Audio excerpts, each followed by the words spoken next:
question for you, Mr. Davis.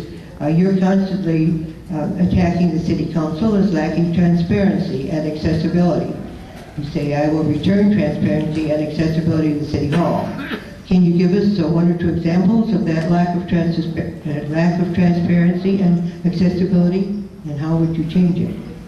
Well, that's a pretty easy question. Renaissance is a perfect example. There's no transparency. We have no idea, and there's no education out to the public as to how we're paying for it. And then all I get is complaints, my utility bills keep going up. The businesses are getting slammed. You see a 121% increase in fees alone, just for a business, not to mention a 30% or a $30 reliability fee. So apparently our utilities weren't reliable before, but now they are. So you see the incremental increases on the annual basis. And where are we doing with this money? The money is being transferred at large proportions, a 48% increase in the last 5 years to the general fund. We're paying bonds at a variable rate. Have you ever heard of paying a bond at a variable rate based on the LIBOR? If you don't understand that, that's the LIBOR rate is based overseas. And it's very dangerous to be playing that game as we did with our mortgage, and that put us in this crisis when the LIBOR goes up. Accessibility, welcoming you down to City Hall. Please come down.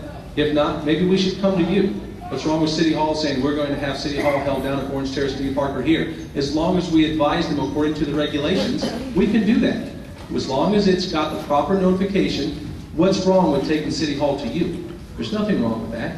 Making yourself accessible on a continual basis, being involved with your community, knowing what's going on, holding meetings consistently, continuously.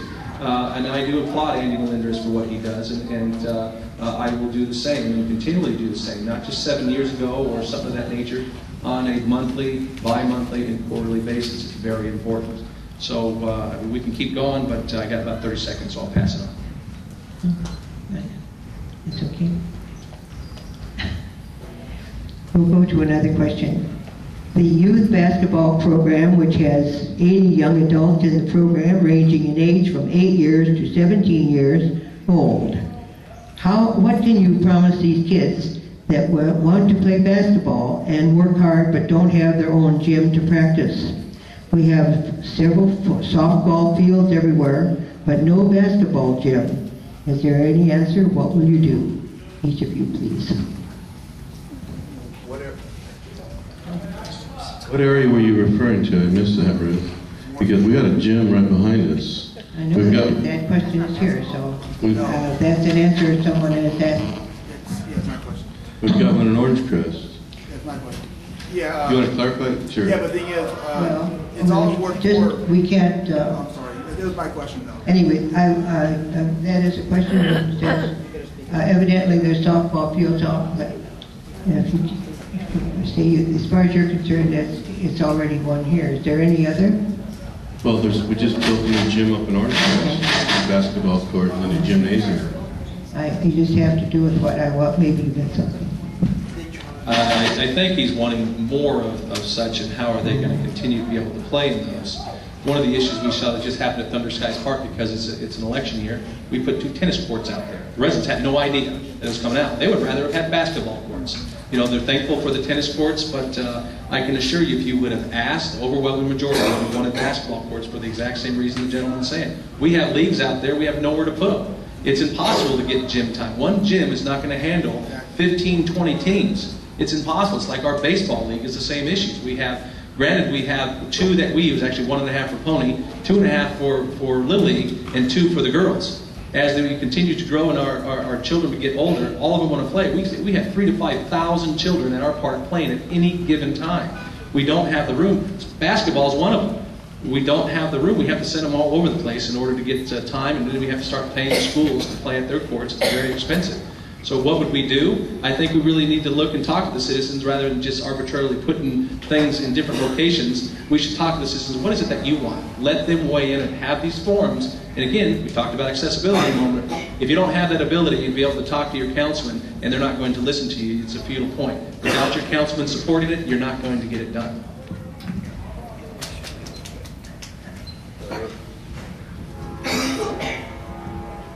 The issue of transparency and showing what we're dealing with. Last night, what do we have? I'm losing track. Today's Wednesday, so it was Tuesday. Last night at council, there was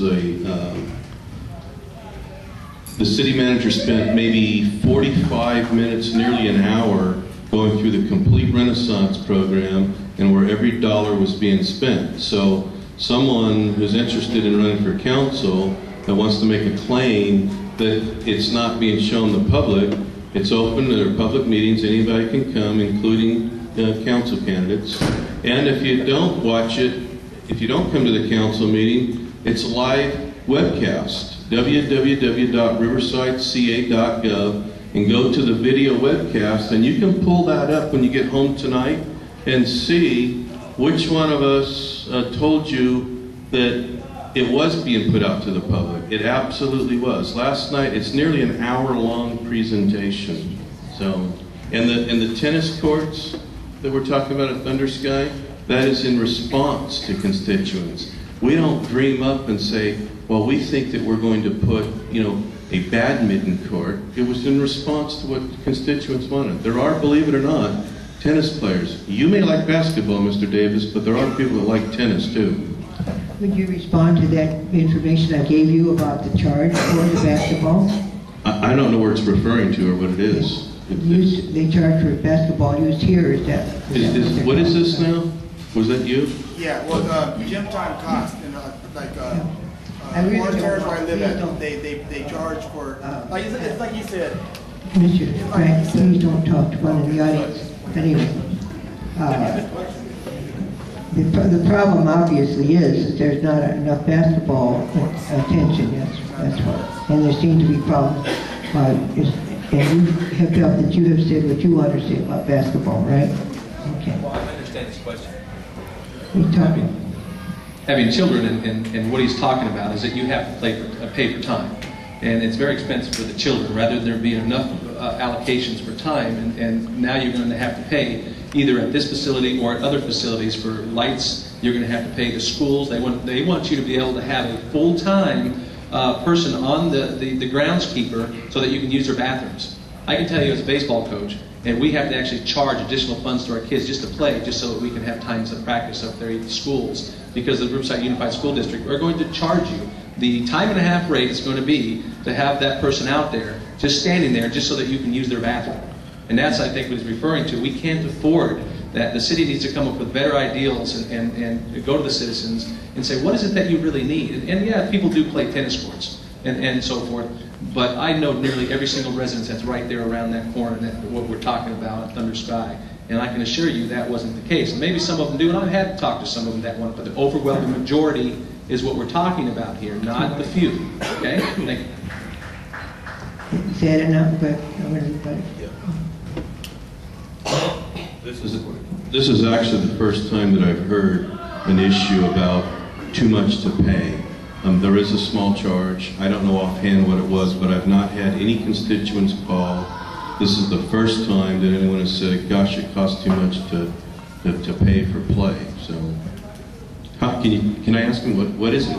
How much is it? Well, it ranges from. Please, let's not. I'll get with you after the meeting, okay? I'll get with you and we'll talk about that. Please, do not. I would appreciate no questions from the audience. Thank you.